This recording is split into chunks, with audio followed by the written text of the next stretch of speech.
Good morning বন্ধুরা, সবাই কেমন আছো? প্রথমেই জানাও।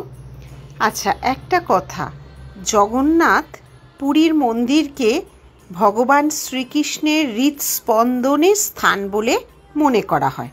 সেই ভগবানকে ব্যাখ্যা করার মতো ক্ষমতা এই ক্ষুদ্র মানুষের বা আমাদের হয়তো নেই। তবুও প্রতি বছরের মতো তার কিছু রূপদানের ভাস্কর্যের ছবি বা তার কারিগরির কিছু রূপদান আমাদের কারিগরের দ্বারা কিছুটা হলেও ফুটিয়ে আমরা তুলি। প্রতি বছরের ন্যায় এবারও আমরা কিন্তু সেই জগন্নাথ দেবের বিভিন্ন রূপ আমরা তোমাদের সামনে তুলে ধরেছি।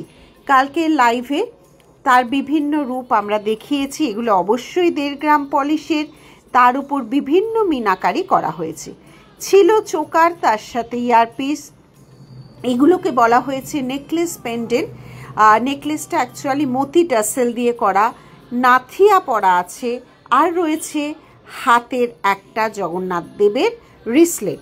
বিভিন্ন রকম, এটাও শেল পেন্ডেন্ট কিছু করা হয়েছে, নানা রকম নতুন ক্রিয়েশন। তোমাদের কোনটা ভালো লাগলো?